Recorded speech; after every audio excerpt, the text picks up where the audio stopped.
બધાને જય જોહર।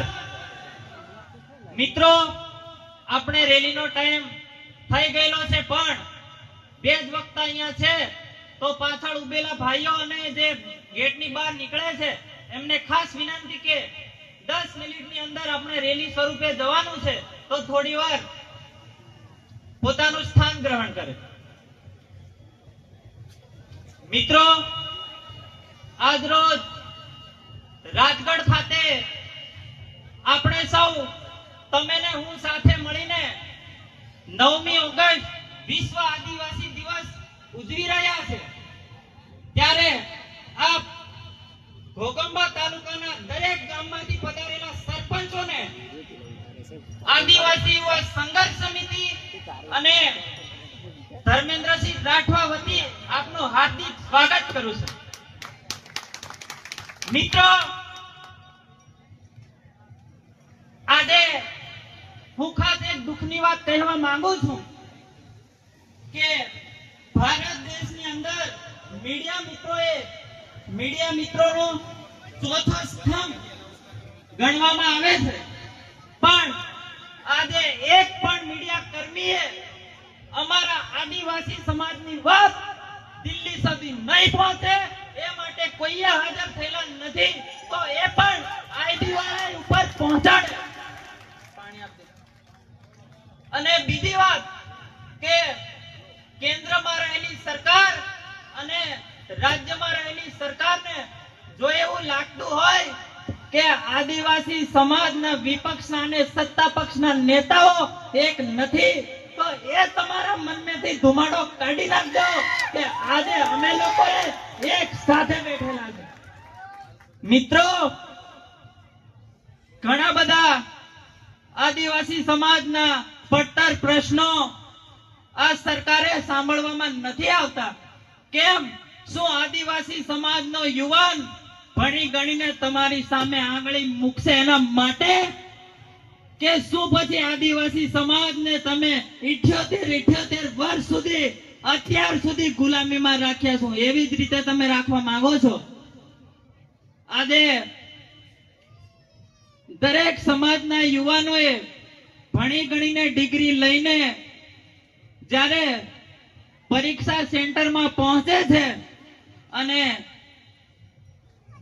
મોબાઈલ ખોલીને જોવે છે, ત્યારે એ વિદ્યાર્થીને એટલું દુઃખ થાય છે કે આપણે જે પરીક્ષા આપવા આવેલા છે પેપર ફૂટી ગયેલું છે। દરેક યુવા મિત્રે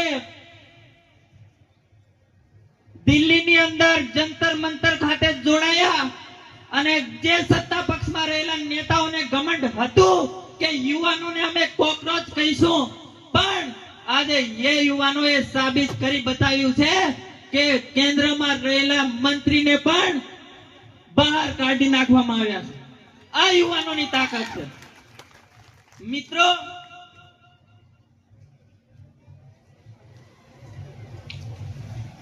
આજે હું એક વાત આપણા ઘોગંબા તાલુકાના ગ્રામ્ય વિસ્તારની પણ વાત કહેવા માંગુ છું કે આઝાદીના 78 વર્ષ થઈ ગયા, પણ અમારા વિસ્તારની અંદર અમારે સાંજે વીજળી પણ નથી મળતી। ઘણી વખત અમે રજૂઆત કરીએ છીએ, પણ એ સમસ્યાનો સમાધાન આજે પણ નથી થયેલું। કેમ? શું આદિવાસી સમાજને તમે અંધારામાં રાખવા માંગો છો કે કેમ? એ વાત પણ MGBCL શાખામાં આઈબી રિપોર્ટ મોકલે। અને બીજી વાત કે આદિવાસી સમાજના અમારા ખરોડ ગામની જે પ્રાથમિક શાળાનો ખાતમુહૂર્ત કરી ગયેલા ફતેહસિંહ ચૌહાણને પણ હું કહેવા માંગુ છું કે જે ખાતમુહૂર્ત કરી ગયેલા એના આજે પૂરા 3 વર્ષ થઈ ગયેલા છે, પણ આજે પણ એ સ્કૂલનું કામ પડતર છે। કેમ? હું આજે અહીંયા ફાકા ફોજદારી કરવા નથી આવેલો, હું બંધારણના કલમની જોગવાઈ હેઠળ બોલું છું। શું મિત્રો આદિવાસી સમાજે સતત આમની ગુલામી કરતો રહેશે? નહીં, આપણે હવે જાગવાની જરૂર છે। આપણે જાગવું પડશે। જેમ આજે એક થયા છે તેમ આપણે આપણા સમાજની કોઈ પણ નાની મોટી ઘટના બને તો દરેક સરપંચોને પણ હું વિનંતી કરું છું કે સમાજના નાતે તમે આવીને ઉભા રહેજો। પાર્ટી તો મિત્રો આજે છે ને કાલે નથી, પણ સમાજ ભૂતકાળમાં પણ હતો, આજે પણ છે અને પછી પણ રહેશે. પાર્ટી તો આવતી જ જતી રહેશે. મિત્રો બીજી વાત કરું કે ઘોગંબા તાલુકાના અંતરિયાળ ગામોમાં આજે પણ લોકો નેટવર્ક થી પરેશાન થઈ રહ્યા છે. આજે નેટવર્ક નથી મળ્યું, યુવાઓનું રોજગાર બગડે છે, યુવાઓનું શિક્ષણ બદલે છે. એની પણ આઈબી રિપોર્ટે નોંધ લે. અને બીજી વાત કે આજે આપ સૌ અહીંયા ભેગા મળી અને આપણે સૌ સાથે મળીને 9મી ઓગસ્ટ કરી, એના બદલ સરપંચોનો, તાલુકા સદસ્યનો અને તમામ આદિવાસી સમાજના ક્રાંતિકારો, મારા યુવાનો વતી સૌને જોહાર અભિવાદન કરું છું. મિત્રો જય જોહાર, જય આદિવાસી.